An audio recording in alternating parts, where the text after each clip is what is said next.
Assalamualaikum warahmatullahi wabarakatuh. Bismillahirrahmanirrahim. Alhamdulillahirabbil alamin. Allahumma shalli ala sayyidina Muhammadin al-Fatih lima ughliq wa ala sabaq.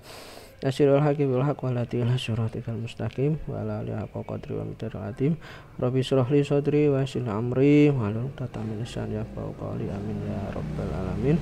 Alhamdulillah, pada kesempatan kali ini kita masih diberikan kesehatan, kekuatan, serta motivasi oleh Allah sehingga kita bisa melanjutkan kajian kita, yang mana pada kesempatan kali ini kita akan mengkaji isu terkait layanan bimbingan dan konseling ya. Kedua, sholawat serta salam marilah kita aturkan kepada junjungan Nabi Agung Muhammad Shallallahu Alaihi Wasallam. Semoga kita semua termasuk umat beliau yang mendapat syafaatnya di yaumil qiyamah. Amin ya rabbal alamin. Oke, berbagai hal ya dalam pelayanan bimbingan dan konseling itu sering ditafsirkan secara salah ya, baik oleh peserta didik maupun oleh masyarakat, sehingga tafsiran-tafsiran yang salah tersebut itu akan menimbulkan ya kesalahpahaman, atau dalam hal ini adalah isu adalah sesuatu yang belum tentu kebenarannya ataupun sesuatu kesalahpahaman ya. Nah, kesalahpahaman layanan BK itu antara lain menyangkut misalnya hubungan antara bimbingan konseling dengan pendidikan, terus kemudian peran konselor, terus kemudian jenis bantuan, kemudian karakter masalahnya ya yang ditangani, kemudian prosedur kerja, kemudian kualifikasi keahlian ya, kemudian hasil yang ingin dicapai, serta penggunaan instrumentasi dalam bimbingan dan konseling ya. Itu adalah cakupan kesalahpahaman yang mungkin beredar di masyarakat ya. Kemudian kesalahan pahaman tersebut ya, pertama-tama itu perlu dicegah ke penyebarannya ya, karena memang itu salah paham ya. Yang kedua, perlu diluruskan apabila diinginkan agar gerakan pelayanan bimbingan dan konseling ya umumnya dapat berjalan dan juga berkembang dengan baik sesuai dengan kaidah-kaidah keilmuan dan juga praktek penyelenggaraannya. Jadi kita semua selaku praktisi dan juga akademisi bimbingan dan konseling ya, kita harus cegah penyebaran kesalahpahaman itu, dan yang kedua kita harus meluruskan kesalahpahaman itu. Nah, kira-kira apa saja kesalahpahaman yang terjadi di masyarakat maupun peserta didik terkait dengan bimbingan dan konseling ya, kita lanjutkan.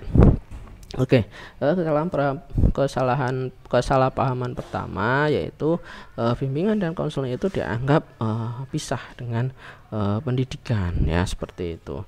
Di sini ada dua pendapat yang ekstrim ya berhubungan dengan pelaksanaan layanan bimbingan dan konseling. Yang pertama mengatakan bahwa bimbingan dan konseling itu sama dengan pendidikan ya. Jadi pendapat ini yang menganggap bahwa layanan bimbingan dan konseling itu tidak perlu ada di sekolah karena BK itu sama dengan pendidikan. Lah ini nggak benar ini ya, ini tidak benar, ini salah paham ini ya.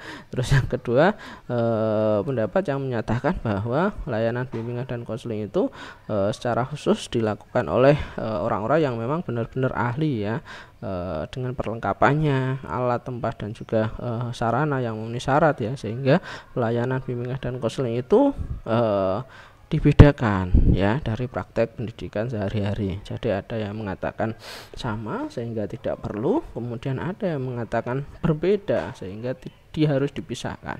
Padahal tidak demikian ya, padahal sesuai dengan undang-undang ya, bahwa layanan bimbingan dan konseling ini integral dengan pendidikan. Integral di sini ya sesuatu yang saling berhubungan, tidak bisa dipisahkan ya, seperti itu. Proses pendidikan butuh ya namanya layanan bimbingan dan konseling. Dalam rangka apa? Dalam rangka memandirikan peserta didik ya, mengembangkan peserta didik ya, serta menyelesaikan permasalahan peserta didik. Demikian. Oke, selanjutnya BK yang selanjutnya adalah BK dianggap polisi sekolah ya. Jadi masih banyak anggapan bahwa peran konselor itu adalah sebagai polisi sekolah ya, yang harus kemudian menjaga, kemudian mempertahankan tata tertib, mempertahankan disiplin dan juga keamanan sekolah ya. Padahal ya, petugas bimbingan dan konseling itu bukan pengawas ataupun polisi yang selalu mencurigai dan juga akan menangkap siapa saja yang bersalah ya. Petugas bimbingan dan konseling atau kita sebut sebagai konselor atau guru BK itu adalah kawan ya, pengunjuk jalan, kemudian pembangun kekuatan siswa, pembina tingkah laku yang positif yang kemudian dikehendaki ya. Nah, dengan pandangan, sikap dan juga keterampilan ya serta penampilan yang dimiliki oleh seorang konselor ya, baik siswa ataupun siapapun yang kemudian berhubungan dengan konselor ya, itu akan akan mendapatkan suasana yang sejuk, yang nyaman, yang aman, dan juga bisa memberi harapan. Jadi tidak benar ya BK itu polisi sekolah. Oke, lanjut. Kemudian yang selanjutnya ya, BK itu dianggap hanya proses pemberi nasihat ya. Oke, bimbingan dan konseling itu bukan hanya bantuan yang kemudian memberi nasihat saja ya. Pemberian nasihat ya pada proses layanan BK itu hanya merupakan bagian kecil ya, kecil sekali dari upaya-upaya bimbingan dan konseling ya. Pelayanan bimbingan dan konseling itu menyangkut seluruh kepentingan konseli ya, dalam rangka pengembangan pribadi konseli secara optimal ya. Di samping konseli itu memerlukan nasihat ya, pada umumnya konseli juga dengan masalah yang dialaminya, mereka juga memerlukan pelayanan-pelayanan yang lain, bukan hanya sekedar nasihat saja ya. Misalnya mereka perlu pemberian informasi, kemudian layanan penempatan dan juga penyaluran, kemudian bimbingan belajar ya, kemudian alih tangan atau referral ya, kemudian layanan kepada orang tua, siswa dan juga masyarakat, dan layanan-layanan yang lain. Jadi walaupun terkadang ya konseli itu butuh dengan nasihat, namun proses layanan bimbingan dan konseling ini adalah proses layanan yang menyeluruh, sehingga tidak hanya nasihat saja yang dibutuhkan, tapi juga layanan-layanan yang lain ya. Jadi nggak benar ya bahwa proses BK hanya memberi nasihat. Oke, yang selanjutnya bimbingan dan konseling dianggap hanya pada masalah-masalah yang sifatnya adalah insidental ya. Memang seringkali ya bahwa pelayanan bimbingan dan konseling itu bertitik tolak dari masalah yang dialami ataupun dirasakan oleh konseli ya. Sekarang yang sifatnya itu adalah diadakan ya, karena memang tadi ya hanya mencari masalah ya, bahasanya mencari masalah konseli ya. Namun pada hakikatnya ya, pelayanan itu sendiri itu menjangkau dimensi waktu yang sangat luas sekali ya, tidak hanya pada waktu sekarang saja, tapi juga masa yang lalu, sekarang, dan juga bahkan yang akan datang ya. Dan konselor juga tidak hanya kemudian menunggu klien yang kemudian datang mengungkapkan masalah ya. Oleh karena itu ya, petugas bimbingan dan konseling ataupun konselor itu harus terus memasyarakatkan, kemudian membangun suasana bimbingan konseling yang efektif ya, serta mampu melihat hal-hal tertentu yang perlu kemudian diolah ya, ditanggulangi ya, kemudian diarahkan secara umum, kemudian diperhatikan ya, demi perkembangan segenap individu yang menjadi tanggung jawab secara penuh dan juga menyeluruh. Jadi sekali lagi, tidak hanya ngurusi masalah-masalah yang sekarang saja, tapi juga mengurusi semua hal, bahkan di dalam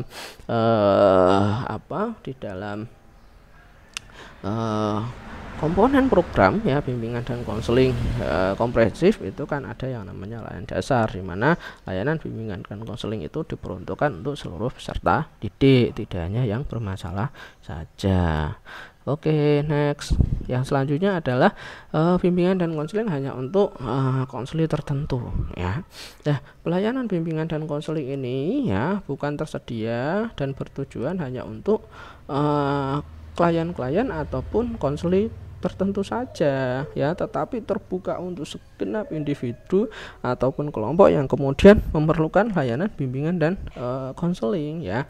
Jadi layanan konseling itu seperti dalam layanan dasar ya, itu adalah sebuah layanan yang diperuntukkan untuk seluruh peserta didik, tidak hanya untuk klien-klien tertentu saja.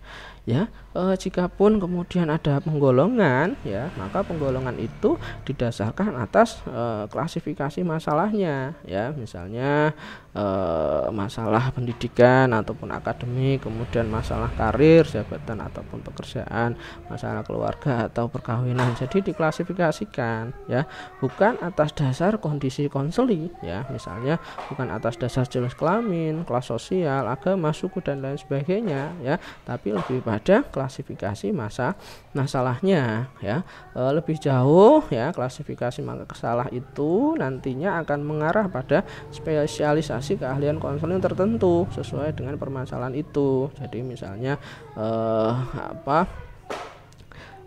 bimbingan dan konseling pendidikan, ya, mungkin nanti di tempat itu ada yang mungkin pakar, ya, untuk akademik, kemudian ada yang pakar untuk karir, pakar untuk masalah keluarga dan perkawinan. Itu nanti bisa disalurkan, ya, sesuai dengan kepakarannya masing-masing. Jadi tidak untuk kemudian membeda-bedakan, ya, antar konseli, ya, tapi lebih pada melakukan klasifikasi masalah.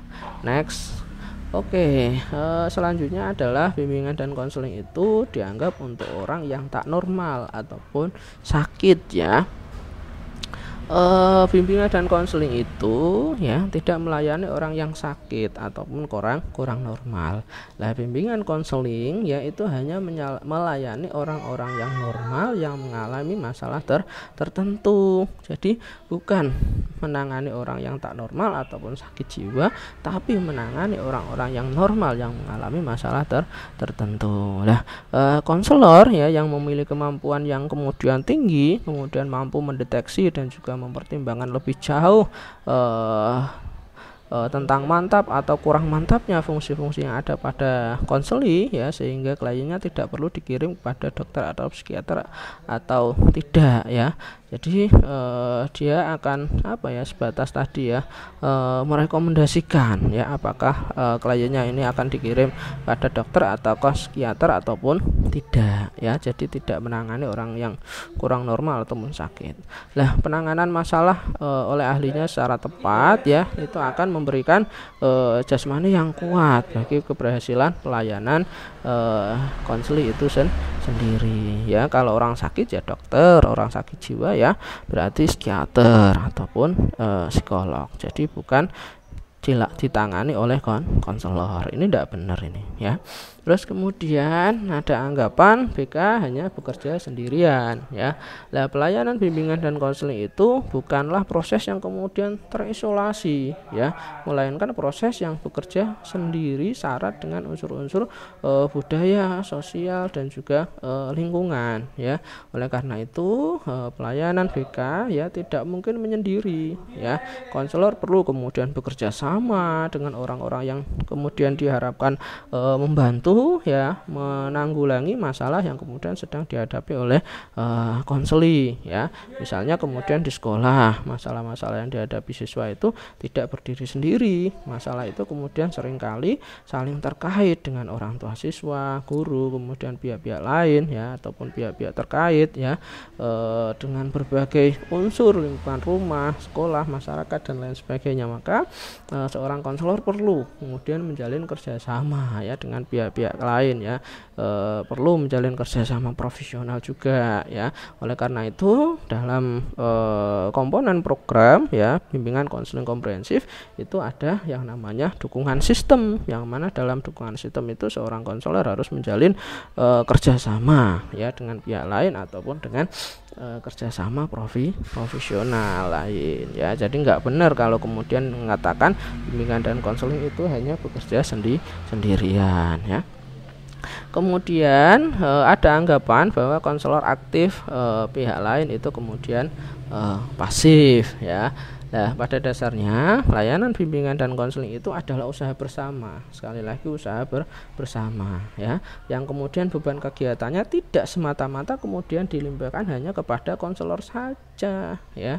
Jika kemudian kegiatan yang pada dasarnya bersifat usaha itu hanya dilakukan oleh satu pihak saja, dalam hal ini adalah konselor, maka hasilnya juga akan kurang mantap, kemudian tersendat-sendat atau bahkan tidak berjalan sama sekali ya. Maka dari itu ya, dalam layanan BK ya, pihak-pihak lain pun harus ikut aktif membantu kelancaran usaha layanan bimbingan konseling tersebut. Jadi tidak benar kalau kemudian ada anggapan konselor yang aktif, pihak lainnya yang pasif ya, karena ini adalah layanan ataupun usaha bersama antara konselor dengan pihak-pihak lain seperti itu. Oke, next. Nah, ada anggapan juga bahwa BK bisa dilakukan siapa saja ya. Layanan bimbingan dan konseling bisa dilakukan siapa saja. Nah, itu anggapannya seperti itulah. Jika bimbingan dan konseling kemudian dianggap sebagai pekerjaan yang mudah dan dapat dilakukan oleh orang amatiran ya, ataupun orang siapa saja, bahkan amatiran belaka ya, itu tidak benar ya. Nah, bimbingan dan konseling ini ya dilaksanakan berdasarkan prinsip-prinsip keilmuan ya, yang mengikuti kaidah filosofis ya, memiliki tujuan, memiliki metode, memiliki asas tertentu ya. Dengan kata lain dilaksanakan secara profesional dan harus orang yang profesional dan juga kompeten ya. Jadi salah satu ciri keprofesionalan bimbingan dan konseling adalah pelayanan itu harus dilakukan oleh orang-orang yang ahli dalam bidang bimbingan dan konseling. Dalam hal ini adalah konselor ataupun guru BK, ataupun orang yang sudah sarjana BK, ataupun juga yang sudah menyelesaikan pendidikan profesi konselor ya. Nah, jadi nggak bisa BK ini dilakukan oleh siapa saja. Nah, keahlian itu kemudian diperoleh melalui pendidikan dan juga latihan yang cukup lama di perguruan tinggi. Jadi tidak benar kalau kemudian BK bisa dilakukan siapa saja ya. Kemudian BK hanya pada keluhan pertama ya. Pada umumnya ya, usaha pemberian bantuan ya memang diawali dengan melihat kemudian gejala-gejala ataupun keluhan awal yang kemudian disampaikan oleh klien. Namun demikian ya, jika kemudian pembahasan, kemudian masalah yang dilanjutkan ataupun yang dialami ataupun yang dikembangkan ya, itu seringkali ternyata bahwa masalahnya sebenarnya itu lebih jauh ya, lebih luas daripada itu, lebih pelik daripada yang sekedar tampak ataupun yang disampaikan ya. Oleh karena itu ya, sebagai seorang konselor itu tidak boleh hanya kemudian terpukau ya oleh keluhan ataupun masalah yang pertama disampaikan saja oleh klien ya. Konselor harus mampu kemudian menyelami sedalam-dalamnya ya masalah-masalah klien yang sebenarnya. Makanya di dalam layanan bimbingan dan konseling itu ada analisis kebutuhan ataupun need assessment ya, di mana seorang konselor itu menggali sedalam-dalamnya ya masalah-masalah, problem-problem yang dialami oleh klien. Jadi tidak benar kalau konselor hanya pada keluhan ataupun masalah pertama saja, tapi harus mendalami sedalam-dalamnya masalah yang dialami oleh konseling ya. Terus kemudian ada anggapan bahwa konselor ataupun bimbingan dan konseling itu disamakan dengan dokter atau psikiater ya. Memang ya, dalam hal-hal tertentu ya terdapat persamaan antara pekerjaan bimbingan dan konseling dengan pekerjaan dokter ataupun psikiater ya, yaitu sama-sama menginginkan klien ataupun pasiennya itu terbebas dari penderitaan yang dialami ya. Sama-sama mempunyai teknik tersendiri yang kemudian sudah teruji untuk membantu permasalahan klien ataupun pasiennya ya. Namun ya, pekerjaan konselor ataupun bimbingan dan konseling tidaklah persis sama dengan pekerjaan dokter atau psikiater ya. Dokter dan psikiater itu bekerja dengan orang sakit, sedangkan konselor bekerja dengan orang yang sehat yang memang mereka mengalami masalah ya. Kemudian cara penyembuhan yang dilakukan oleh dokter dan juga psikiater itu dengan menggunakan obat dan juga resep serta teknik-teknik pengobatan dokter ataupun psikiater. Sedang bimbingan dan konseling itu memberikan jalan pemecahan masalah melalui teknik-teknik bimbingan dan konseling. Jadi tidak benar kalau ada yang mengatakan bahwa konselor itu sama dengan konselor ataupun psikiater. Walaupun tadi tujuannya sama, membantu klien menyelesaikan masalah-masalahnya ya, tapi sekali lagi dari karakteristik masalah, terus kemudian dari cara-caranya itu berbeda antara konselor, dokter dan juga psikiater ya. Oke, selanjutnya ya, hasil kerja bimbingan dan konseling itu katanya bisa langsung dilihat ya. Nah, itu anggapan yang salah ya. Disadari bahwa semua ya menghendaki agar masalah yang dihadapi oleh konseling itu segera mungkin dapat diatasi. Hasilnya pun hendaknya juga dapat dilihat dengan segera. Namun harapan itu ya seringkali tidak terkabul ya, lebih lagi kalau yang dimaksud dengan cepat itu adalah dalam hitungan jam ataupun hari saja.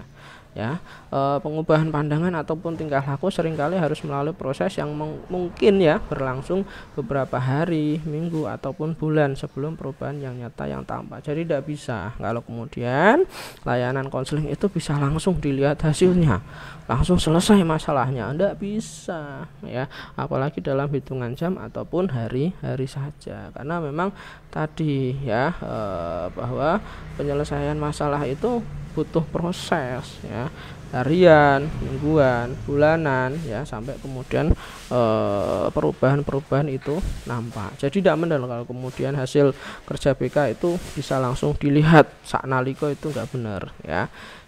Walaupun mungkin ada yang seperti itu, tapi memang ini membutuhkan suatu proses ya yang mungkin bisa berlangsung lama. Terus kemudian ya dalam bimbingan dan konseling dianggap bahwa penyelesaian masalah klien ataupun konseling itu sama ya. Ini tidak benar ini ya. Cara apapun yang kemudian akan dipakai untuk mengatasi masalah harusnya ya disesuaikan dengan pribadi konseli dan berbagai hal yang terkait dengannya ya. Masalah yang tampaknya sama setelah dikaji secara mendalam mungkin juga ternyata hakikatnya berbeda, sehingga kemudian diperlukan cara yang berbeda untuk mengatasinya ya. Pada dasarnya ya pemakaian sesuatu ya cara tergantung pada pribadi konseli, kemudian jenis dan juga sifat masalahnya, tujuan yang ingin dicapai, kemampuan konselornya dan juga sarana yang tersedia. Jadi tidak benar kalau kemudian penyelesaian masalah klien itu dianggap sama semua. Klien A yo solusinya ini, klien B solusinya ini, klien C solusinya ini, itu tidak benar ya. Tapi tergantung pribadi kliennya seperti apa, jenis masalah dan juga sifat masalahnya bagaimana, tujuan yang ingin dicapai seperti apa, kemampuan konselornya bagaimana, sarana perasaannya seperti apa. Jadi tergantung itu ya, tidak sama semua. Kemudian ada juga yang mengatakan bahwa BK itu hanya pada instrumentasi ya. Ini enggak benar lah. Perlu diketahui bahwa perlengkapan dan juga sarana utama yang pasti ada dan dapat dikembangkan pada diri konselor ialah keterampilan pribadi ya. Dengan kata lain ada dan digunakan instrumen ya, tes, inventory, angket dan juga sebagainya, itu hanyalah sekedar alat pembantu, tapi sejatinya tidak hanya itu saja ya.